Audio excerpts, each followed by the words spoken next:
결국에는 이 눈밑 꺼짐이라는 게 특정 부위의 볼륨이 감소하고 늘어나고 이런 것들이 종합적으로 생겨서 나타나는 현상인 것 같은데, 실제 눈밑 필러를 하러 오신 분들 중에서 대표적으로 볼 수 있는 케이스를 몇 가지를 한번 정리해 봤습니다.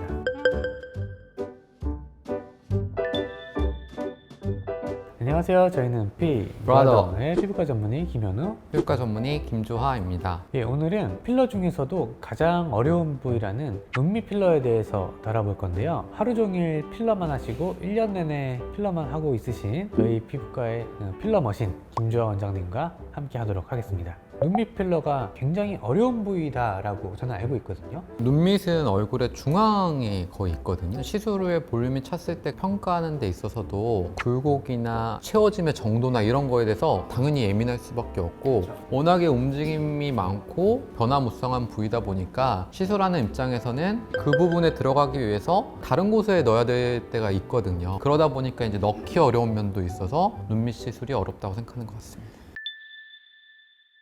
실제 눈밑 필러를 하러 오신 분들 중에서 대표적으로 볼 수 있는 케이스를 몇 가지를 한번 정리해 봤습니다. 일단 이 두 가지는 크게는 한 묶음으로 보시면 되고요. 하나, 둘, 세 가지 정도로 보실 수 있는데, 첫 번째 경우는 눈물고랑이라고 하는 해박적 위치가 있거든요.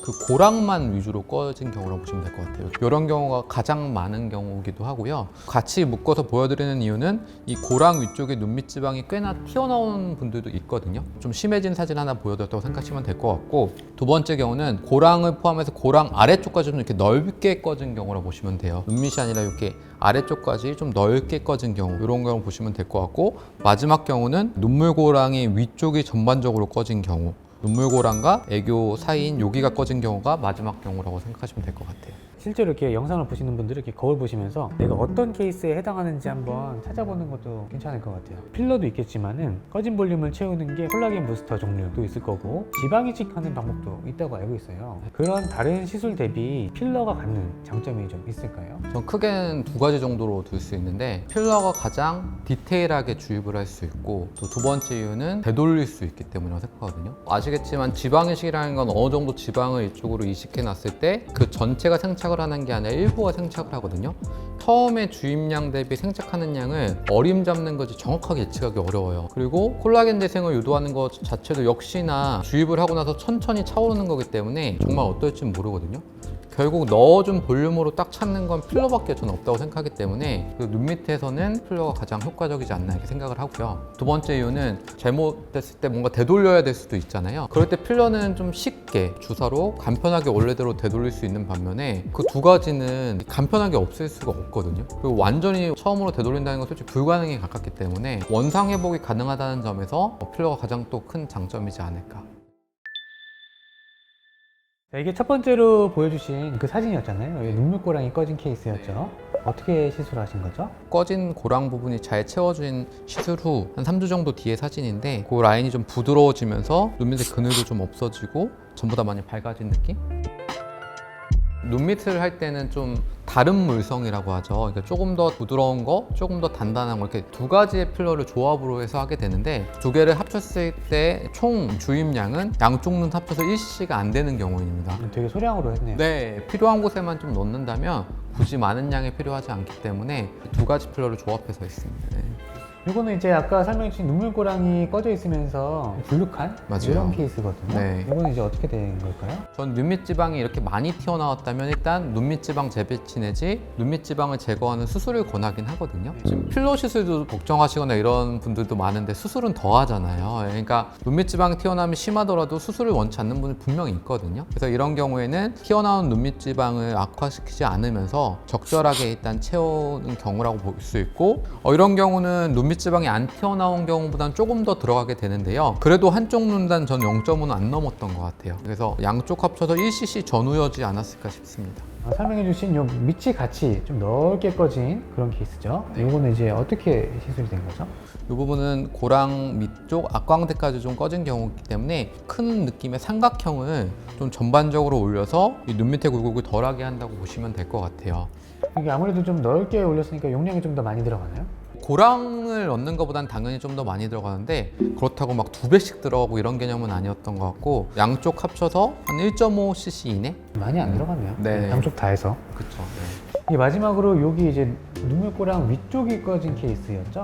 이 케이스는 어떻게 시술하신 걸까요? 그 볼록한 것과 애교 사이가 좀 넓게 이렇게 꺼져 있는 경우거든요. 이 경우는 이 고랑 위쪽 여기를 최대한 자연스럽게 좀 부드럽게 이어지게끔 채우는 경우고, 총 얼마나 들어갔죠? 이분은 한쪽 눈에 제가 봤을 땐 0.25 정도? 양쪽 합쳐서 0.5cc 정도로 개선한 경우고, 대신 이제 두 가지 필러를 깊이를 좀 다르게 이용해서 했다는 거라고 보시면 될 것 같고, 이 경우가 이제 저희 시술자 입장에서는 가장 어려운 경우로 솔직히 생각을 하거든요. 이 사이를 좀 채우고 싶어서 하게 되는데 막상 여기는 잘 안 차고 요 볼록했던 요 라인만 더 볼록해지는 경우가 굉장히 많아요. 다른 병원에서 이렇게 개선되고 싶어서 했는데 더 심해져가지고 녹이고 왔다, 이렇게 더 심해졌다 이렇게 보여주는 분이 정말 많거든요. 그래서 제 생각에는 그 고랑이 쪽이 꺼진 경우가 시술로 개선하기에 어떤 난이도 면에서는 제일 어렵지 않나 생각은 하고 있습니다. 소량으로 다 원하는 만큼 채우는 거는 경험이 많이 필요하겠다, 이런 생각이 좀 드네요. 눈밑 필러를 할 때 흔히들 좀 걱정하시는 불안 요소에 대해서 제가 몇 가지 좀 물어보도록 하겠습니다. 첫 번째는 눈 주변이다 보니까 아무래도 좀 굉장히 뭔가 불안하거든요. 괜찮나요? 얼굴에 있는 부위 중에서 여러 부위를 시술할 수 있지만 대표적인 위험 부위는 눈밑은 절대 아니에요. 눈과 가깝다고 눈에 관련된 어떤 사고가 일어나는 게 아니기 때문에 저는 눈밑은 꽤 안전한 부위 중에 하나. 이제 두 번째가 이 필러를 했을 때 처지거나 아니면 주변으로 좀 이동하지 않을까, 이런 걱정하시는 분들이 꽤 있으시거든요. 필러를 잘못 넣으면 실제 그럴 수 있어요. 재위치 안 넣다거나 아니면 너무 많은 용량을 넣는다든가, 부드럽게 넣기 어려우니까 부드러운 필러로만 많이 넣는 이런 식으로 하다 보면은 실제 위치보다 시간의 흐름에 따라 생길 수는 저는 있다고 봐요. 근데 이제 그런 걸 줄이는 게 중요한 거기 때문에 제 위치에 필요한 딱 최소량만으로 넣는다면 절대 수년의 시간 동안 눈에 띄게 여기 있던 게 이렇게 밑에 가 있다, 이런 일은 저는 없다고 생각합니다. 그리고 이제 세 번째는 필러를 하고 나면은 좀 너무 빨리 없어진다, 혹은 유지기간이 좀 짧다라고 느끼는 분들이 계신데, 유지기간은 한 어느 정도로 보시나요? 부위 따라 일단 너무 다르고요. 첫 시술이라면 1년 전후 정도라고 언급을 드려요. 요거는 한번 사진을 보여드리면서 설명드려도 좋을 것 같아요. 이분 같은 경우는 고랑 꺼짐이 있고요. 피부가 얇으면서 약간 어두워 보이는 이런 경향이 있습니다. 그래서 시술을 완료하고 나면 확실히 전보다는 밑에 라인이 좀 부드러워지면서 색깔도 좀 밝아지는 영향을 보일 수 있어요. 요분이 한 6개월 뒤에 와본 사진을 보시면 넣었던 필러 중에 일부가 이렇게 흡수가 되면서 다시 고랑 꺼짐이 살짝 보일 거예요. 필러 시술은 적절하게 이제 추가 시술을 해주면 아무래도 그 유지간이 길어진다고 생각을 하거든요. 요 경우에 오셨을 때 제가 2차 시술을 눈밑을 했고, 이로부터 1년 정도가 지났음에도 꽤나 부드럽게 더 오래 가는 경우거든요. 처음 시술로는 유지기간이 1년 전후라고 생각을 하는데, 적절한 추가 시술이 된다면 그거보다 점점 길어질 수 있다. 이게 제 결론입니다.